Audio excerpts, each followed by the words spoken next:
Hello, welcome back to Al Talks podcast. And this week's episode, dun dun dun.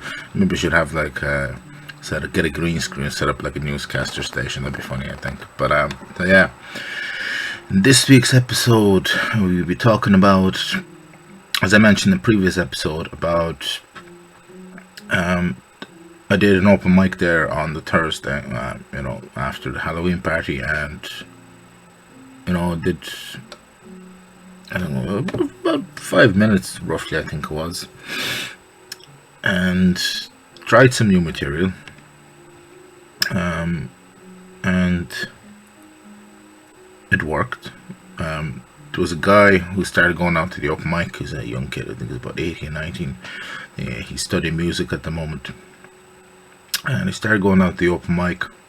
And I become friendly with him because he's a pretty good musician, for a young person. I remember the very first time he went up, he was kind of started singing. He was very kind of quiet, and then in the second song, he got a bit more confident. So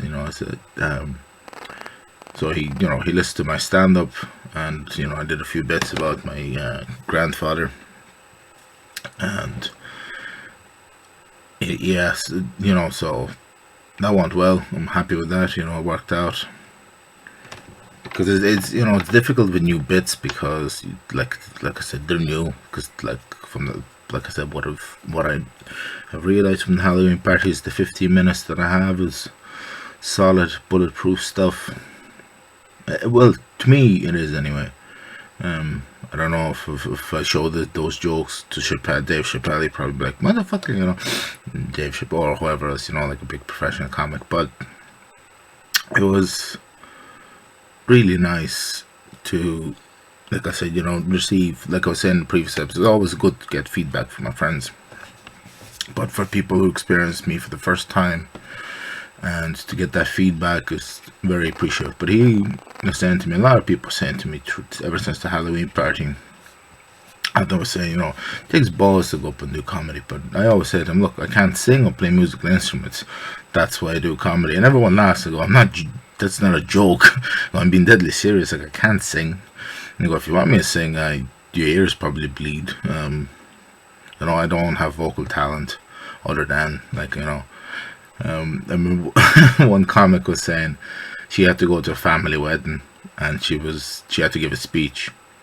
Her sister was getting married. It was Ali Makovsky, and she was like, "Oh, her speech. She was like, oh, I was really nervous about it because the whole family's like, come on, clown, do the funny thing, kind of sort of thing, you know."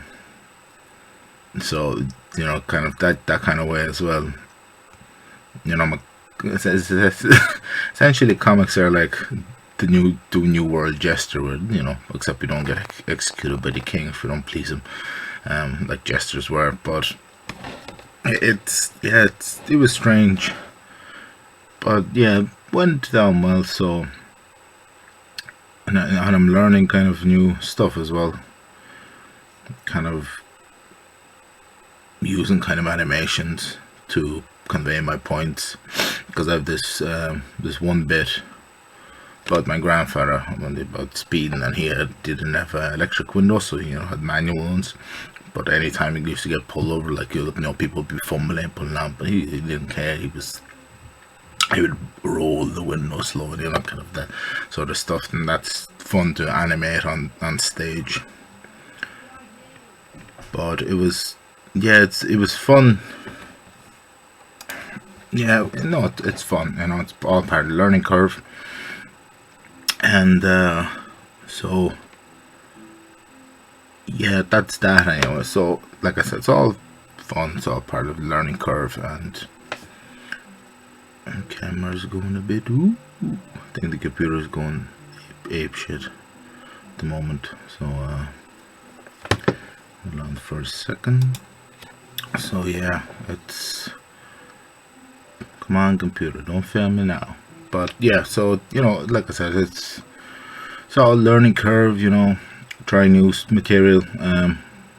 Because what I'll try and do is I'll try and have whatever material I build up between now and the Christmas show. I'll just throw 5 minutes of the original stuff in, and then the last five will be kind of new stuff, and see how that goes.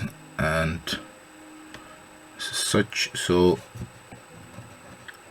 the night I was down at doing the open mic on Thursday, I was chatting to a friend of mine who works in a tattoo shop here in town, and he is a piercer. So I'm going to have him on the podcast during the interview to raise awareness about shops that use, basically shops like, for example, in Ireland we have a place called Claire's Accessory Store, and they pierce using a gun, and that's not the best way to do it. So he'll be on my podcast in the coming weeks to raise awareness about that, and about how, because he's self-employed, how one cancellation per day could end up costing him thousands throughout the year. Like if he got like one cancellation, so he'll explain it more in depth when I get him on the podcast. But yeah, so that's a bit of news. But other than that, I mean, like I said, I'm just going to keep continuing doing open mics, getting ready for the Halloween party. And then once I have the posters printed up for this coming up show for Christmas, I'll share them on my social medias. Oh no, actually, it's up there now already. But I suppose, like, I mean, I'll take, like, what I'll do is I'll show you the poster in the video, because it'll be like a small thing. We're getting, I think, 20 of those, and then 100 flyers. So that will be happening then. But what else? Oh yeah, during the Halloween party, before the first band started playing, before those the young lads, the band used to be called the Flannerys, but I think they changed the name of it. So I don't know what they're called now. But we was sitting down, my friend John and another friend Fergie. And we were just sitting there talking about comedy, and we were on about Norm Macdonald and Sean Locke, because, you know, I said in comedy they passed away recently, unfortunately.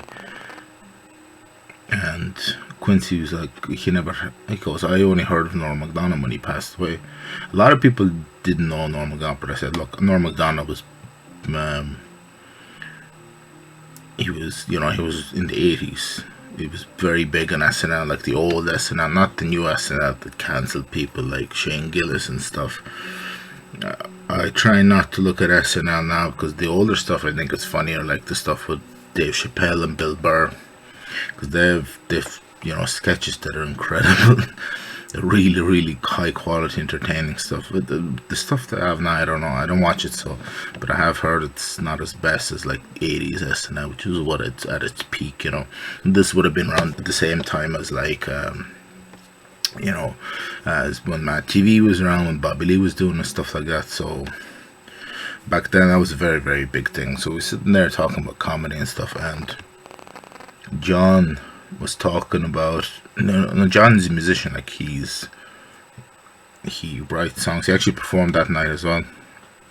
He writes songs and stuff, and he has a song called Red Wine, which is quite hilarious song. But he was always coming up with these one-liners, and when I was doing comedy for the Halloween party, I was talking, when I was doing kind of working the crowd, I said, and John was shouting out heckles. I said, look, John, I go, look, you're funny, I told you. I goes, yeah, but I'm funny, like I have one-liners. I go, what do you think I do?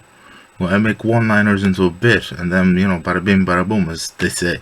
So but he's very genuinely funny person, like, because he came down, like he moved town for his new job, and he goes, Anne came out, and he goes, Anne, I missed you, with every shot I got.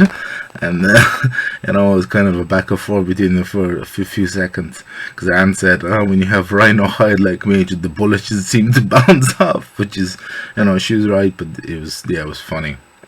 So sorry, I'm jumbling words here now. So that's this week's podcast. Thank you all for watching. I shall be back next week. I don't know when I'm going to do that episode with Jordan, but it will be coming out next couple of weeks. But yeah, thank you all for watching. Thanks for all the support so far. Keep watching the podcast and keep an eye on my social medias for future announcements. Thanks for watching and see you later, guys.